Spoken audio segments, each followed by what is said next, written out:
জুমার দিনে যদি কারোর মৃত্যু হয় তাহলে এই মৃত্যুর বিশেষ কোনো ফজিলত বা মর্যাদা আছে কিনা, আজ আমরা সেই বিষয়টি জানার চেষ্টা করব ইনশাআল্লাহ তাআলা।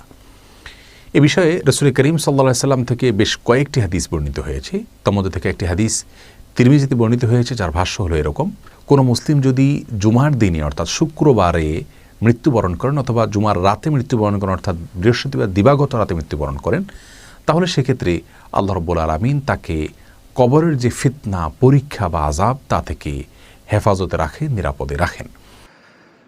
প্রিয় দর্শক, দুঃখ এবং ভারাক্রান্ত মন নিয়ে আপনাদের মাঝে আবারও হাজির হলাম।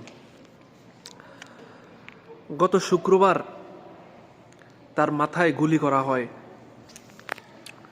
আজকে শুক্রবার, আজকে বৃহস্পতিবার রাত অর্থাৎ শুক্রবারে চলে আসছে।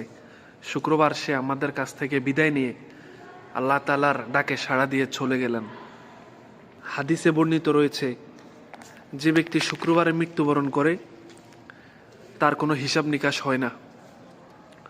আল্লাহ তাআলা তাকে জান্নাতুল ফেরদাউস নসিব করুক।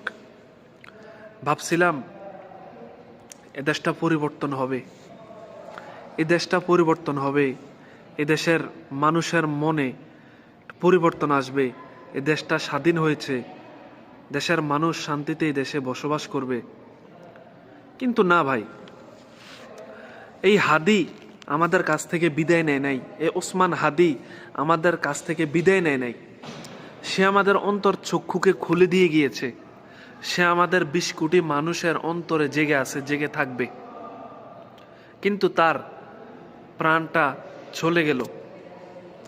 যেমন করে আমাদের কাছ থেকে চলে গিয়েছে জনাব আল্লামা দেলোয়ার হোসেন সাইদি সাহেব, যেমন করে চলে গিয়েছে দেশপ্রেমিক আবরার, আবারও মুগ্ধ, এখন চলে গেল আমাদের কাছ থেকে ওসমান হাদি।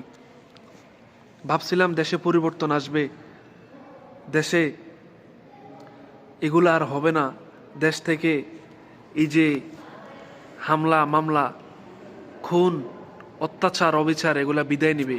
কিন্তু না, তার বিপরীত। তো কি মনে করেন, আমি আপনিও কি দেশে নিরাপদ? আমার সন্তান, আপনার সন্তান কি এই দেশে নিরাপদ? যে এই দেশকে ভালোবাসছে, যে এই দেশকে ভালোবাসবে, তার সাথেই এটাই করা হবে। আমরা কি আদৌ কি একটা স্বাধীন দেশে বাস করি? আমরা কি সত্যি কি পাকিস্তানের কাছ থেকে 1971 সালে আমরা কি স্বাধীনতা পেয়েছি? তাহলে গত 16 ডিসেম্বর নরেন্দ্র মোদী তার ভেরিফাই ফেসবুকে